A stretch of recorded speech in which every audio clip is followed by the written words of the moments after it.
bersamamu.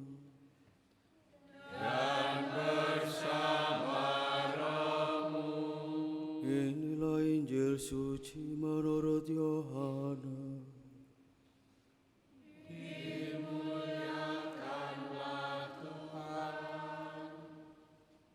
Ketika Lazarus jatuh sakit, kedua perempuan itu pun mengirim kabar kepada Yesus. Tuhan, dia yang engkau kasihi sakit. Mendengar kabar itu, Yesus berkata, penyakit itu tidak akan membawa kematian, tetapi akan menyatakan kemuliaan Allah, supaya melalui penyakit itu Putra Allah dimuliakan. Yesus memang mengasihi Marta dan saudaranya serta Lazarus. Namun setelah didengarnya bahwa Lazarus sakit, ia sengaja tinggal 2 hari lagi di tempat ia berada. Tetapi sesudah itu dia berkata kepada murid-muridnya, marilah kita kembali lagi ke Yudea.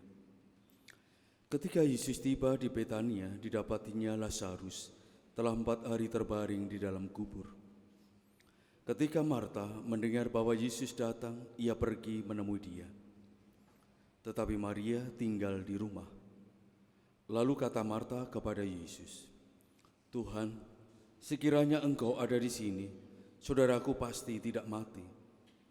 Tetapi sekarang pun aku tahu bahwa Allah akan memberikan kepadamu segala sesuatu yang kau minta kepadanya. Kata Yesus kepada Marta, saudaramu akan bangkit. Kata Marta kepadanya, aku tahu bahwa ia akan bangkit pada waktu orang-orang bangkit pada akhir zaman. Jawab Yesus, akulah kebangkitan dan hidup. Siapa saja yang percaya kepada aku, ia akan hidup walaupun sudah mati. Dan setiap orang yang hidup dan percaya kepada aku, tidak akan mati selama-lamanya. Percayakah engkau akan hal ini?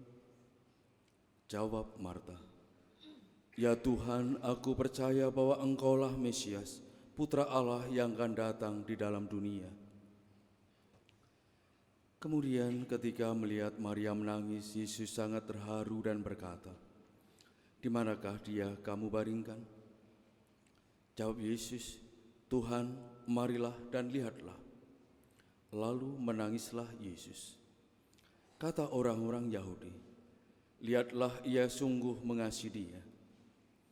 Tetapi beberapa orang di antaranya berkata, ia yang memelekkan mata orang buta, tidak sanggupkah ia bertindak sehingga orang ini tidak mati? Yesus sekali lagi sangat terharu lalu pergi ke kubur itu. Kubur itu adalah sebuah gua yang ditutup dengan batu. Kata Yesus, angkatlah batu itu. Marta, saudara orang yang meninggal itu berkata kepada Yesus, Tuhan, ia sudah berbau, sebab sudah 4 hari ia mati. Jawab Yesus, bukankah sudah aku katakan kepadamu, jika engkau percaya, engkau akan melihat kemuliaan Allah?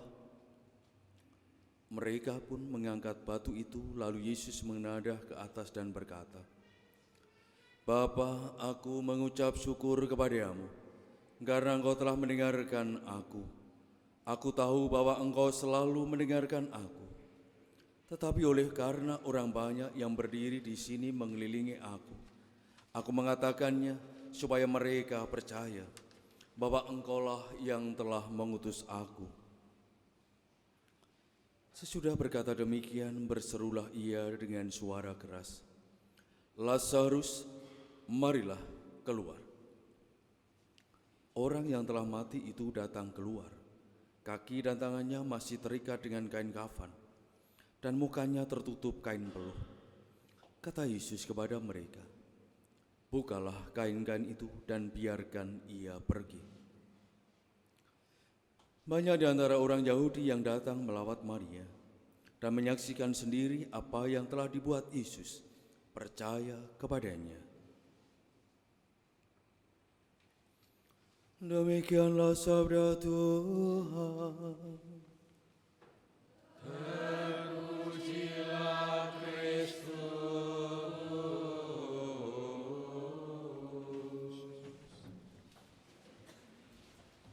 Bapak, Ibu, dan para saudara yang terkasih, peristiwa kematian Lazarus bukan hanya membawa kesedihan, membawa kedukaan bagi saudaranya Maria dan Marta, tetapi sebaliknya juga membuat Tuhan Yesus sendiri yang memiliki kedekatan dengan mereka mengalami kedukaan itu. Tetapi Tuhan Yesus mengalami itu bukan sebagai tanda betapa dia lemah, betapa dia tidak berdaya. Bukan demikian. Bahkan ketika dia mendengar bahwa Lazarus sedang sakit, dan tentu ini sakit parah, sakit yang bisa saja membawa kematian bagi ukuran manusia. Tetapi Tuhan Yesus yang dikatakan dekat dengan mereka justru dikatakan menunda 2 hari lagi di tempat ia berada. Tidak segera cepat-cepat datang kepada sahabatnya ini. Dan dia menegaskan bahwa semuanya demi menghadirkan kemuliaan Allah. Karena penyakit itu tidak membawa kematian. Karena dialah yang adalah kehidupan dan kebangkitan itu. Bapak, Ibu, dan para saudara terkasih, Tuhan Yesus dikatakan pula karena peristiwa ini dia menangis, mengalami keterharuan akan peristiwa duka ini. Sekali lagi bahwa Tuhan Yesus menangis ini bukan sekedar karena sahabatnya mati, tetapi lebih daripada itu. Justru mengapa orang-orang yang telah melihat apa yang dia kerjakan, apa yang dia lakukan,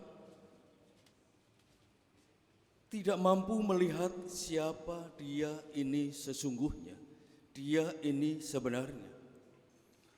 Bahkan Marta, saudara dari Lazarus, seakan-akan menuduh Tuhan Yesus, kalau Tuhan ada di sini pasti saudaraku tidak mati. Seakan-akan Tuhan Yesuslah yang menyebabkan kematian Lazarus. Karena Tuhan Yesus tidak mau segera datang dan menyembuhkan saudaranya yang sakit ini. Maka Tuhan Yesus terharu dan menangis juga karena bagaimana orang yang telah mendengar, menyaksikan apa yang dikerjakan justru sekarang mengatakan seakan-akan meragukan apa yang pernah dia lakukan. Ia yang melekkan mata orang buta, tidak sanggupkah ia bertindak sehingga orang ini tidak mati? Bapak, Ibu, dan para saudara terkasih, Tuhan Yesus yang menangis, yang terharu ini sama halnya ketika dia menangisi kota Yerusalem, di mana tinggal orang-orang yang menolak dia, tinggal orang-orang yang merasa diri paling baik, paling benar, paling suci, paling dekat dengan Allah, sehingga menolak dan tidak menerima kehadiran dia. Dan orang-orang yang ada dalam peristiwa ini pun juga demikian itu. Mereka lupa dengan apa yang telah dikerjakan oleh Tuhan Yesus. Bapak, Ibu, dan para saudara yang terkasih, maka bagaimana Tuhan Yesus dengan menangis, dengan terharu, sekali lagi ini bukan Tuhan Yesus itu begitu lemah, tetapi hendak mengungkapkan kepada kita betapa dia ini sungguh-sungguh dekat dengan kita, betapa dia ini sungguh-sungguh mampu merasakan apa yang dialami oleh manusia ketika berada di dalam situasi yang sulit. Tetapi lebih daripada itu, dia menghendaki bahwa orang selalu ingat apa yang telah dia kerjakan, apa yang telah dilakukan. Meskipun demikian, Tuhan Yesus tidak jatuh dalam kemarahan, tidak jatuh dalam kebencian atas sikap mereka terhadap dirinya. Karena dia adalah Maha Rahim. Dia selalu berbelas kasih, Dia selalu murah hati.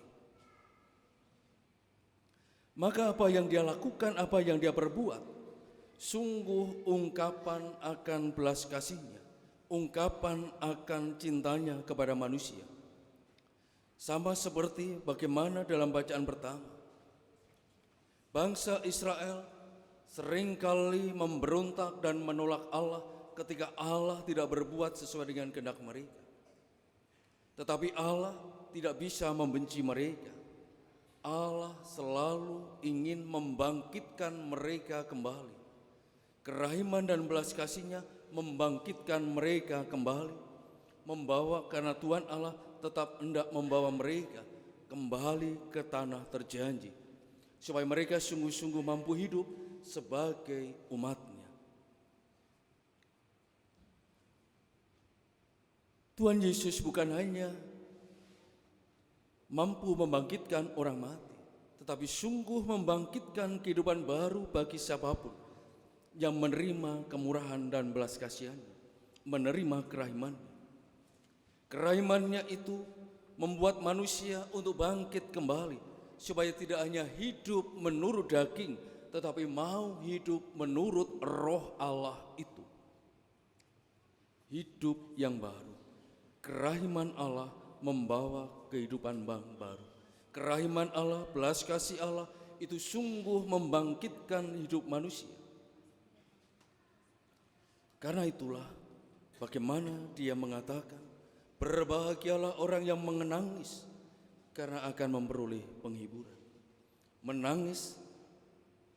Menangisi akan keberdosaannya, menangisi akan kesalahannya, menangisi akan kekeliruannya, dan akhirnya akan memperoleh pengampunan dari Tuhan Yesus. Bapak, Ibu, dan para saudara yang terkasih, belas kasih, kemurahan hati seringkali dipandang sebagai ungkapan orang yang kalah. Dianggap sebagai orang yang kalah karena tidak mampu melawan apa yang membuatnya seharusnya berbuat sebaliknya. Tetapi Bapak, Ibu, dan para saudara terkasih, kemurahan hati, belas kasih, justru itulah kemenangan yang luar biasa yang ada dalam diri Tuhan Yesus. Demikian juga dalam diri kita. Tuhan Yesus telah membangkitkan harapan baru bagi kita. Tuhan Yesus telah membangkitkan kepada kita kehidupan yang baru, supaya kita sungguh-sungguh mampu hidup dalam Roh Allah itu.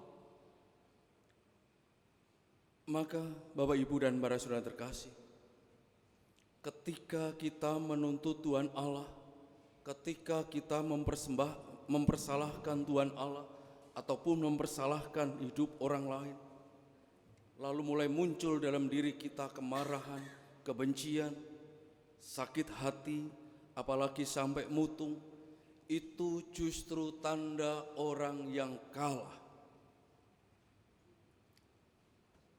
Itu bukan orang yang menang, tetapi itu orang yang kalah. Karena dia telah memenangkan keegoisannya, memenangkan akan rasa sakit hatinya, kemarahan dan kebencian. Tetapi sebaliknya, orang yang mampu melihat akan kerahiman Allah, orang yang mampu menolak akan segala kemarahan, kebencian, sakit hati dalam diri kita, itulah orang yang menang. Karena mampu hidup dalam Roh Allah, bukan hidup dalam kedagingan. Bapak, Ibu, dan para saudara yang terkasih, Tuhan Yesus sungguh dialah kebangkitan dan hidup. Dia telah membangkitkan dan memberikan hidup baru bagi kita. Kita yang semula tidak memiliki harapan akan keselamatan, sekarang kita memiliki harapan akan keselamatan itu, karena kita dilahirkan kembali di dalam Roh Allah.